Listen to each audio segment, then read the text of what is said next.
الرحمن الرحيم. الحمد لله نحمده ونستعينه ونستغفره ونؤمن به ونتوكل عليه ونعوذ بالله من شرور أنفسنا ومن سيئات أعمالنا.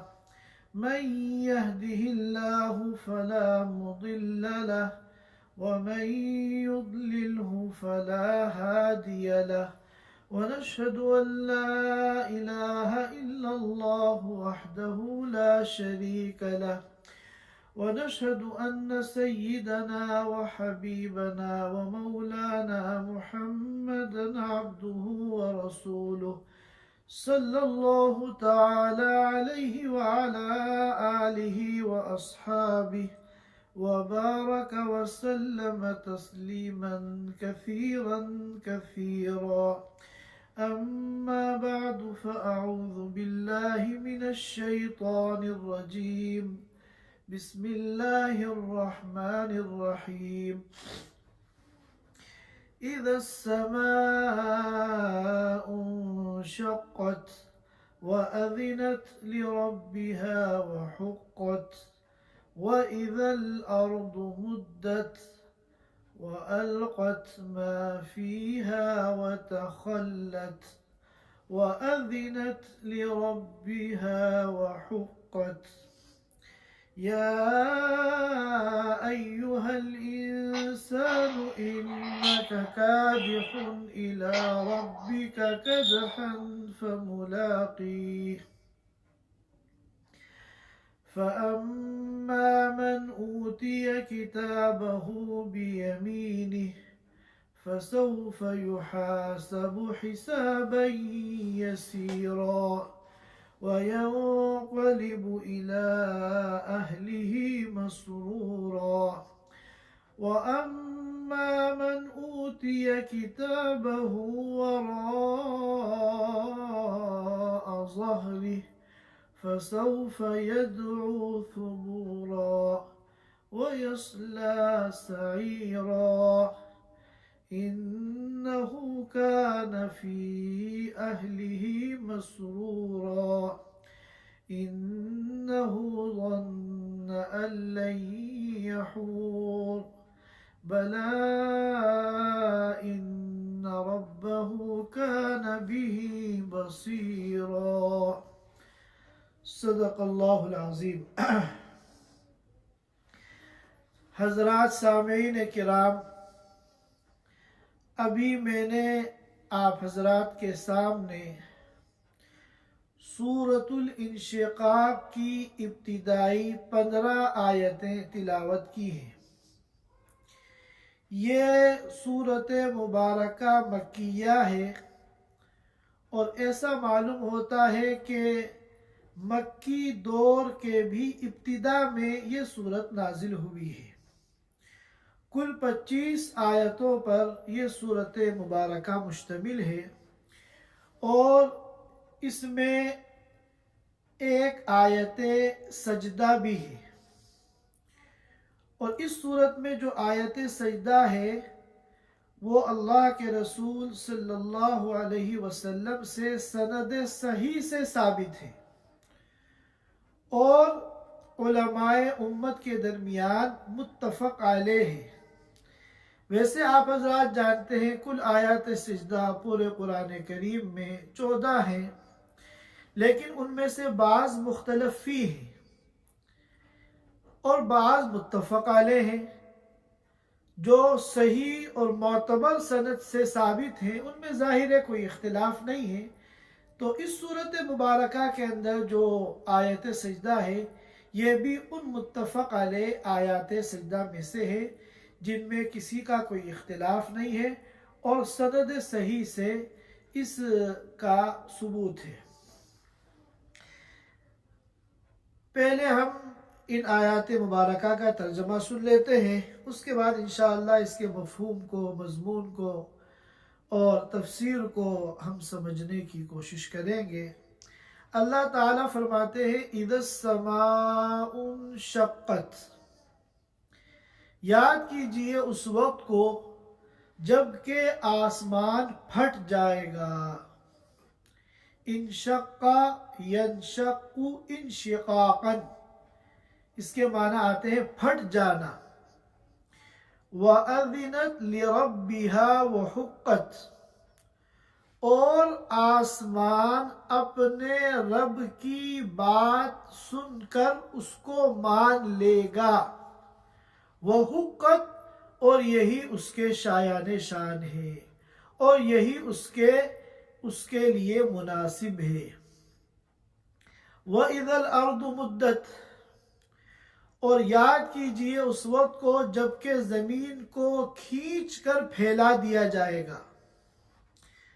وَأَلْقَتْ مَا فِيهَا وَتَخَلَّتْ، اور جو کچھ زمین کے اندر ہیں، چاہے وہ مرے ہوئے انسان ہو جو مرنے کے بعد زمین کے اندر دفن کر دیے جاتے ہیں، یا وہ تمام خزانے اور سونے چاندی وغیرہ ہوں جو زمینوں کے اندر مدفون ہیں، سب کچھ زمین باہر نکال دے گی. وَتَخَلَّتْ، اور اندر سے خالی ہو جائے گی.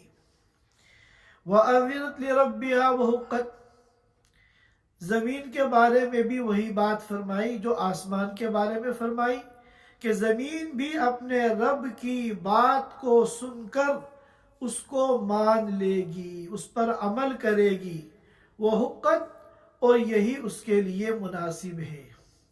یہی زمین کے شایان شان ہے کہ اپنے رب کی بات کو مانے، اس پر عمل کرے. یا ایھا الانسان، یہاں تمام انسانیت کو اللہ تعالیٰ مخاطب بنا کے فرما رہے ہیں. صرف ایمان والے ہی مراد نہیں ہے، بلکہ مؤمنین، کفار، فساق، فجار، تمام انسانیت مخاطب ہے. اللہ تعالیٰ فرماتے ہیں یا ایھا الانسان، اے انسان، اے بنو آدم، اے آدم کی اولاد، انک کادح الی ربک کدحا فملاقیہ، کہ تم مسلسل مشقت اور محنت کرنے والے ہو الی ربک، اپنے رب تک پہنچنے میں. فملاقی، چنانچہ ایک دن تم اس سے ملاقات کرنے والے ہو. فَأَمَّا مَنْ أُوتِيَ كِتَابَهُ بِيَمِينِهِ، بہرحال وہ شخص جس کا نامہ اعمال اس کے دائیں ہاتھ میں، رائٹ ہینڈ میں دیا جائے گا. فَسَوْفَ يُحَاسَبُ حِسَابًا يَسِيرًا، تو اس کا حساب و کتاب آسانی کے ساتھ لیا جائے گا. وَيَنْقَلِبُ إِلَىٰ أَهْلِهِ مَسْرُورًا، اور دائیں ہاتھ میں نامہ اعمال لینے کے بعد یہ وَيَنْقَلِبُ إِلَىٰ أَهْلِهِ مَسْرُورًا، اپنے گھر والوں کے پاس خوشی خوشی لوٹے گا، واپس جائے گا. وَأَمَّا مَنْ أُوتِيَ كِتَابَهُ وَرَاءَ ظَهْرِهِ، اور بہرحال جس کو اس کا نامہ اعمال پیٹھ کے پیچھے دیا جائے گا.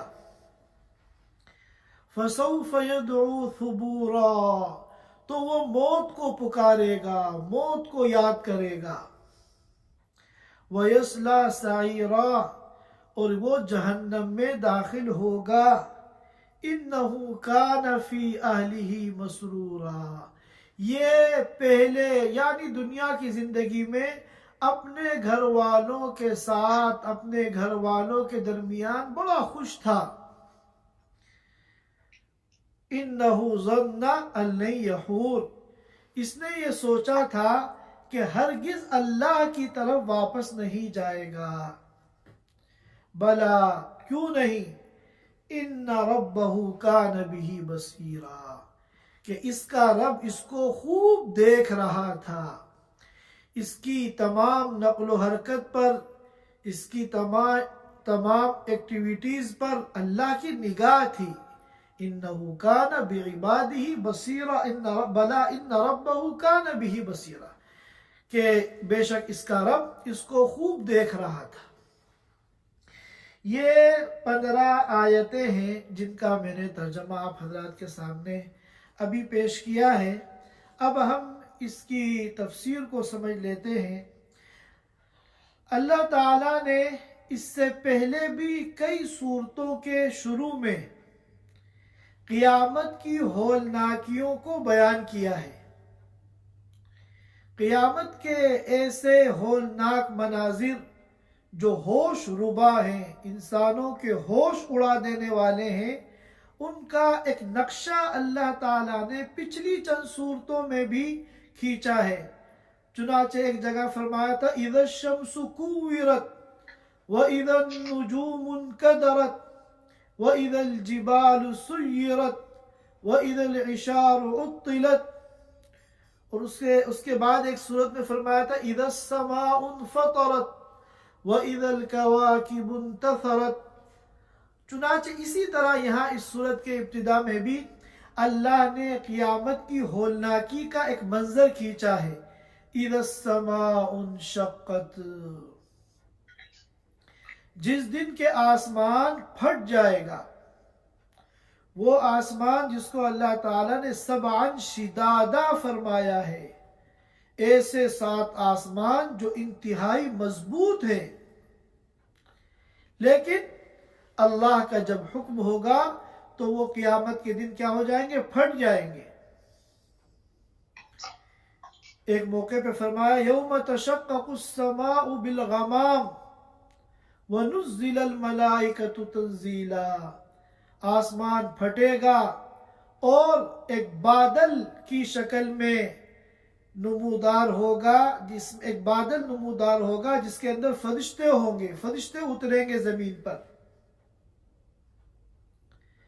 اور پھر فرمایا وَأَذِنَتْ لِرَبِّهَا وَحُقَّتْ، یہ اذینہ بنا ہے اذن سے، اذن جو کہتے ہیں کان کو، اذن جمع آذان، اس کے معنی آتے ہیں کان،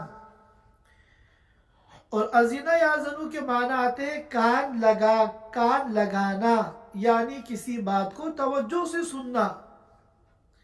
کہتے ہیں نا جب کسی بات کو دھیان سے سننے کے لیے کہتے ہیں تو ہم کہتے ہیں کہ کان دھرو، یعنی کان لگا کر غور سے بات سنو، اور یہاں مراد ہے بات کے سننے سے اطاعت کرنا، کیونکہ بات کو سننا یہ اطاعت کے معنی میں بھی آتا ہے۔ چنانچہ ہم اپنی عام گفتگو کے اندر کبھی کبھی کہتے ہیں اپنے کسی بچے کے بارے میں کہ یہ میری بات سنتا ہی نہیں۔ اس کا مطلب یہ نہیں ہے کہ بات اس کے کان میں نہیں جاتی وہ سنتا نہیں، بلکہ مطلب یہ ہے میری بات مانتا نہیں، اطاعت نہیں کرتا میری۔ تو یہاں پر اذینت کے معنی ہے کان لگانا، اور کان لگانے سے مراد ہے سننا، دھیان سے سننا، اور سننے سے مراد ہے اطاعت کرنا۔ وَأَذِنَتْ لِرَبِّهَا، اس لیے ہم نے ترجمہ کیا کہ آسمان اپنے رب کی بات کو سنے گا اور اس پر عمل کرے گا، اطاعت کرے گا، اللہ کے تابع فرمان ہو جائے گا۔ وہ حقت، اور یہی حق واجب ہے اس پر، سرے منہ انحراف کی، حکم عدولی کی اس کو اجازت نہیں ہے۔ اس کے شایع نشان یہی ہے کہ یہ اللہ کے حکم کو مانے۔ اس کے بعد فرمایا وَإِذَا الْأَرْضُ مُدَّتْ، جب زمین کو کھینچ کر پھیلا دیا جائے گا۔ جس طرح چمڑا ہوتا ہے تو اس میں سلوٹیں ہوتی ہیں، لیکن جب اس کو کھینچ دیا جاتا ہے تو بالکل وہ برابر ہو جاتا ہے، اس کا جو نشیب و فراز ہے وہ سب ایک لیول میں آ جاتا ہے۔ اسی لیے ایک حدیث میں اللہ کے رسول صلی اللہ علیہ وسلم نے فرمایا کہ زمین کو تمد الارض، زمین کو کھینچ دیا جائے گا چمڑے کی طرح، جس طرح ہم ربڑ کو کھینچ دیتے ہیں اس طرح، اور پھر جو نشیب و فراز ہے وہ ختم کر دیے جائیں گے۔ آپ کو پتا ہے کہ پہاڑ برابر کر دیے جائیں گے، سمندر جو ہے وہ بھی پاٹ کر جو ہے وہ بھی زمین بن جائیں گے۔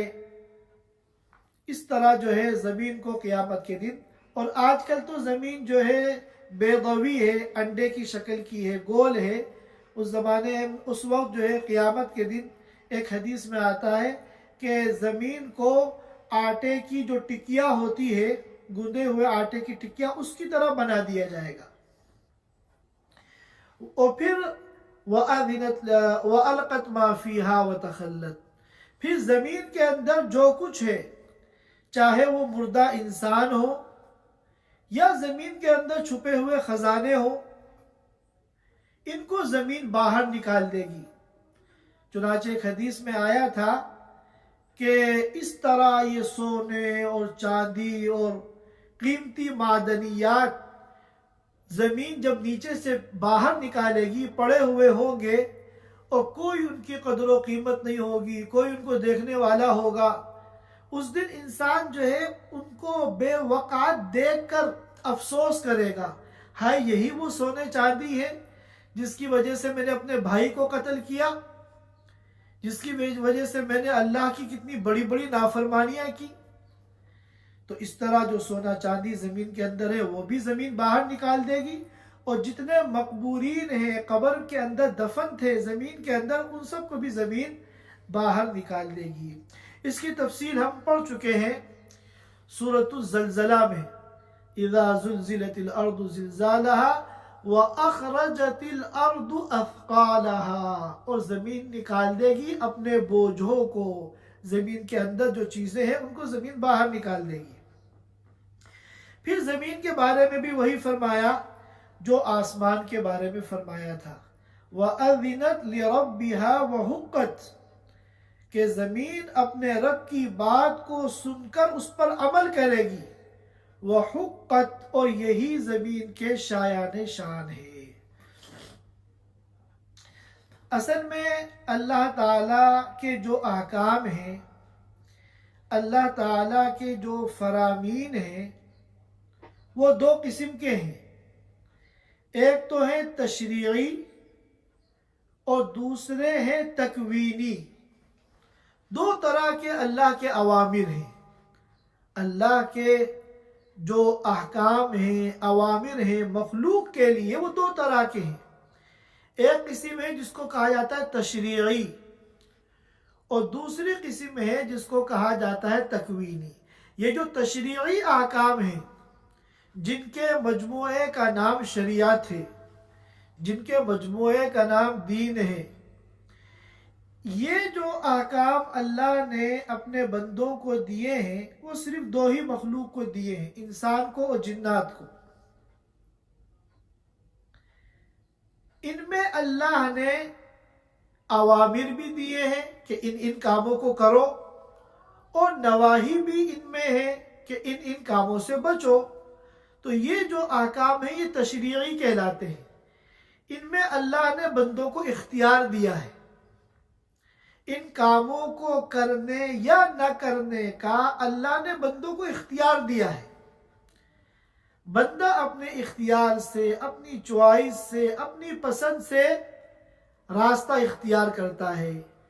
اچھے کاموں کا بھی راستہ ہے جس کو صراط مستقیم کہتے ہیں، اور برے کاموں کا بھی راستہ ہے جس کو ضلالت اور گمراہی کہتے ہیں۔ تو بندہ اس میں با اختیار ہے، اپنے اختیار سے وہ راستہ اختیار کرتا ہے۔ اب جی چاہے وہ اللہ کے اوامر پر عمل کرے، اور جی چاہے وہ اللہ کے اوامر پر عمل نہ کرے، فاسقوں، فاجروں کی، کافروں کی زندگی گزارے۔ تو ان تشریعی جو احکام ہیں، ان کی بنیاد پر قیامت کے دن حساب و کتاب ہوگا کہ ہمارے ان احکام پر تم نے کتنا عمل کیا۔ لیکن جو تکوینی احکام ہیں، جیسا کہ سورج کو حکم ہے کہ تمہیں مغرب سے نکلنا ہے اور مشرق میں ڈوبنا ہے، چاند کو حکم ہے کہ ان تاریخوں میں تمہیں نکلنا ہے، اور ستاروں کے لیے احکامات ہیں، اور دن اور رات کا آنا اور جانا ہے، اور بہت سے احکام تکوینی بندوں سے متعلق بھی ہیں، جیسا کہ بندوں کا بیمار پڑنا یہ اپنے اختیار میں نہیں ہوتا، کسی مثلا ایکسیڈنٹ کا ہو جانا، کسی مصیبت کا آ جانا، آدمی گزر رہا ہے اوپر سے پتھر گر گیا، اسی طرح دنیا سے جانا مرنا یہ بھی تکوینی احکام ہے۔ تکوینی جو احکام ہیں اس میں اللہ نے مخلوق کو اختیار نہیں دیا، ان میں مخلوق جو ہے مجبور محض ہے، اللہ نے جو کہہ دیا وہ کرنا ہے۔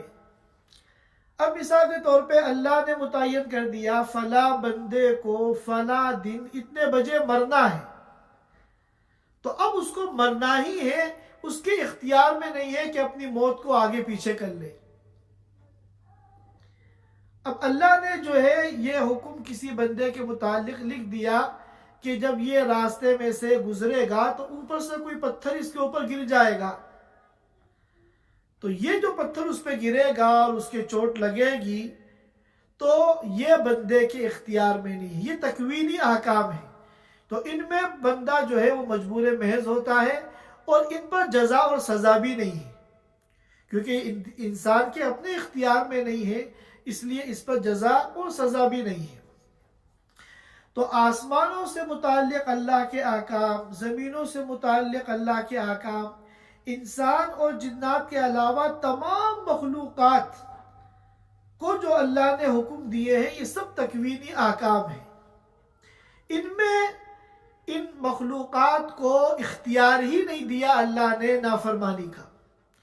چنانچہ سورج کو جب کہہ دیا تمہیں اس وقت مشرق سے نکلنا ہے اور مغرب میں ڈوبنا ہے، تو وہ اس کا پابند ہے، آگے پیچھے ہونا اس کے اختیار میں نہیں ہے۔ اسی لیے اللہ تعالیٰ نے جب آسمان اور زمین کو پیدا کیا تھا تو اللہ نے کیا کہا تھا؟ فَقَالَ لَهَا وَلِلْأَرْضِ ائْتِيَا طَوْعًا أَوْ كَرْهًا، اللہ نے آسمان و زمین سے کہا تھا کہ تم میری بات کو مانو، میرے حکم پر عمل کرو، طوعاً او کرہا، جی چاہے یا نہ چاہے، کیونکہ تمہیں اختیار کا آپشن دیا ہی نہیں۔ تو انہوں نے کیا جواب دیا تھا؟ فَقَالَتَا أَتَيْنَا طَائِعِينَ، تو آسمان و زمین نے جواب دیا تھا کہ ہم آپ کی بات پر عمل کریں گے، طائعین خوشی خوشی۔ تو یہاں پر اللہ تعالیٰ نے اسی مضمون کو بیان کیا ہے کہ جو آسمان سبع شداد ہے، انتہائی مضبوط ہے، جب اللہ اس کو حکم دیں گے کہ تم پھٹ جاؤ تو اس کو لازماً پھٹنا پڑے گا، اپنے رب کی بات پر اس کو لازماً عمل کرنا پڑے گا۔ اسی طرح زمین سے جب اللہ کہیں گے کہ تم ربڑ کی طرح کھنچ کر پھیل جاؤ تو زمین کو اللہ کے اس حکم پر لازماً عمل کرنا پڑے گا۔ آسمان و زمین کو کوئی حق نہیں ہے کہ اللہ کے اس حکم کی خلاف ورزی کریں۔ اس کے بعد اللہ تعالیٰ نے فرمایا یا ایھا الانسان انک کادح الی ربک کدحا فملاقیہ، اے انسان تم مسلسل محنت اور مشقت کے کام کرتے ہو، الی ربک، اپنے رب تک پہنچنے کے لیے، فملاقی، چنانچہ ایک دن آئے گا کہ تمہاری اپنے رب سے ملاقات ہو جائے گی اور تم اپنے رب تک پہنچ جاؤ گے۔ دیکھیے ایک آیت میں اللہ تعالیٰ نے سورۃ البلد میں فرمایا تھا کہ ہم نے خلقنا الانسان فی کبد، ہم نے انسان کو مشقت میں پیدا کیا ہے۔ چنانچہ دنیا کی یہ زندگی مشقتوں سے بھری ہوئی ہے، مشقتوں، تکلیفوں، پریشانیوں، محنت، جد و جہد کے تسلسل کے مجموعے کا نام یہ دنیا کی زندگی ہے۔ اور جو چاہے دنیا دار ہو، چاہے دیندار ہو، چاہے اللہ کا نیک بندہ ہو، چاہے اللہ کا نافرمان ہو، محنت میں ہر ایک لگا ہوا ہے، اور جو جو وقت گزر رہا ہے اس کے اپنے رب سے ملنے کا وقت قریب آ رہا ہے۔ خواہشات نیک لوگوں کی بھی ہوتی ہیں اور خواہشات جو ہے وہ نافرمانوں کی بھی ہوتی ہیں۔ اب نیک لوگ اپنی دینی خواہشات اللہ کو راضی کرنے والے کاموں کے پورا کرنے میں مشقت کرتے ہیں۔